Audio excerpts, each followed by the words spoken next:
Ini benda yang paling penting ya, Din ya. Selama kita tinggal di Jepang, terutama sebagai penerima beasiswa adalah buku tabungan, benar nggak, Din? Oke, gitu. Iya. Itu yang harus diproses ya. Jadi selain mengupgrade alamat di Zairu Kado tadi di residence card, yang keduanya adalah kita harus punya ATM dan buku tabungan. Silakan Mbak dilanjutkan karena case yang Mbak Zetri ini buku tabungannya bukan buku tabungan yang kita nyebut merek aja nggak apa-apa lah ya, nggak usah. Nggak di-endorse tapi. Ya Gian, GP Bank mau nge-endorse gimana ya? Nah, jadi untuk case saya yang beasiswanya dapat dari perusahaan Jepang itu biasanya, atau misalnya juga teman-teman dari Max Mombu Gakusho itu biasanya kita otomatis langsung daftar GP Bank melalui GP Pos. Nah, kalau Mbak Zetri, karena Mbak Zetri LPDP scholarship yang konteksnya adalah pengiriman, iya ya, scholarship di luar negara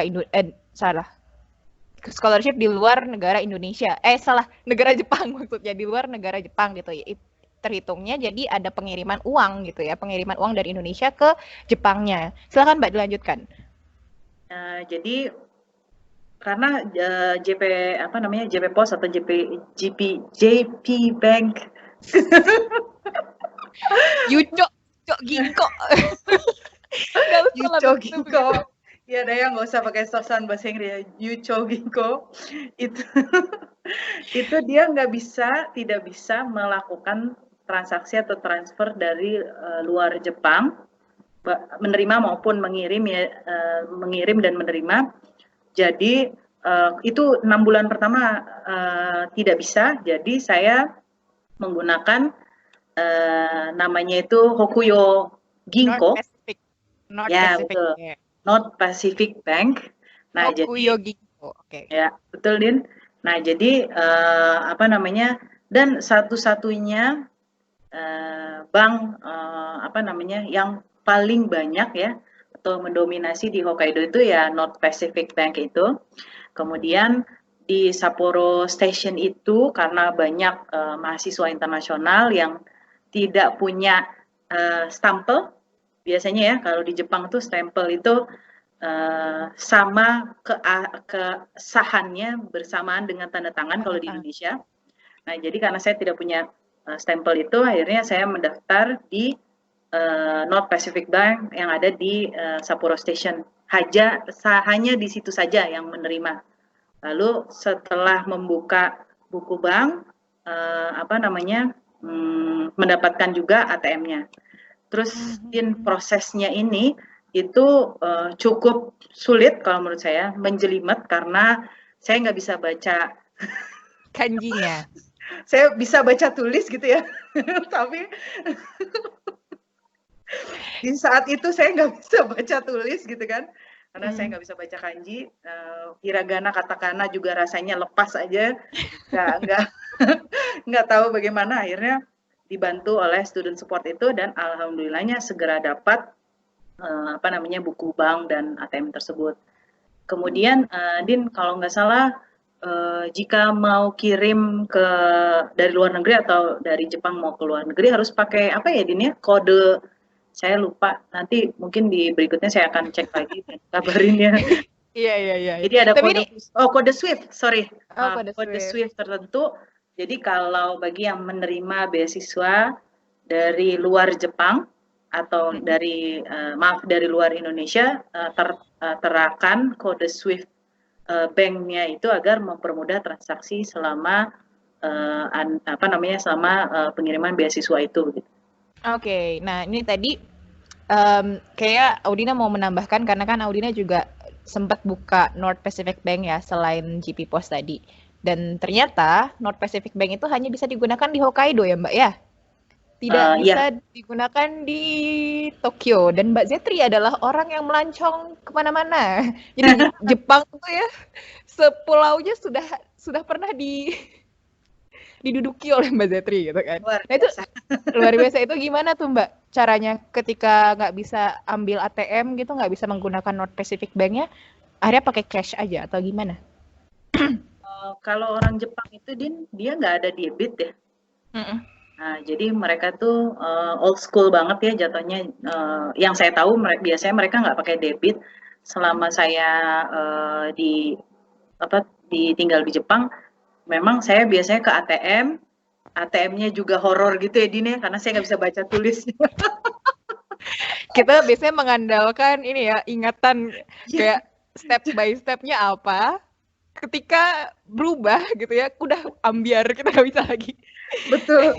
Jadi kita Karena ngafalinnya step. posisinya, betul Din, karena posisinya itu jadi saya hanya mengambil di apa namanya Din, di salah satu ATM yang episode 0 kemarin kita sebut nama gedungnya Din, gedung Clark.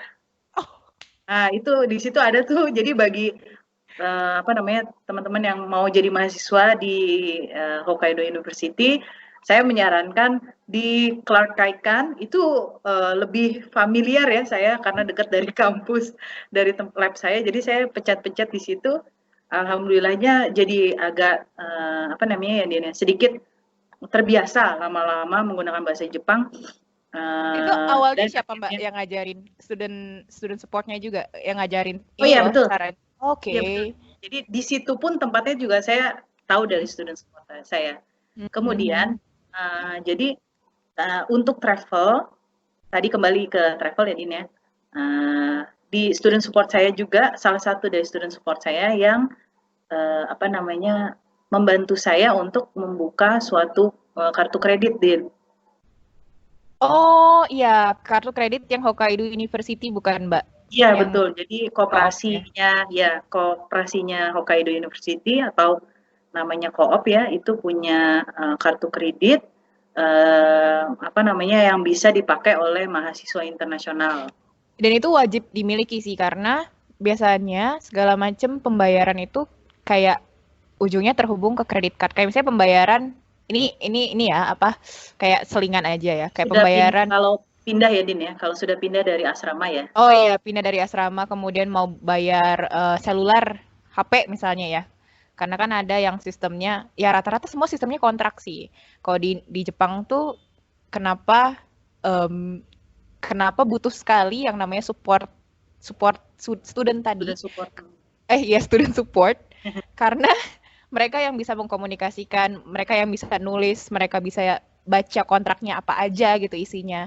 Dan ini sebenarnya penting untuk di-highlight teman-teman yang mau ke Jepang gitu ya. Pas pertama kali datang itu harus bikin credit card gitu. Apalagi yang stay sampai kayak 2 tahun atau 3 tahun untuk studi PhD dan master gitu. Kecuali yang short course itu biasanya memang tidak disarankan untuk bikin kartu kredit dan untuk selularnya cukup pakai travel card gitu ya yang temporary. Tapi kalau misalnya stay lama banget itu udah harus banget bikin kredit card. Terus habis itu harus daftarin selular handphonenya karena nomor di Jepang itu sangat-sangat krusial seperti identitas kita sendiri gitu ya. Apa-apa ditanya nomor HP-nya apa, bukan email. Jadi Jepang itu belum mengedepankan email sebagai sebuah kebutuhan yang krusial gitu. Tapi di sini nomor HP yang ditanya ketika ada apa-apa gitu. Ya nggak sih Mbak?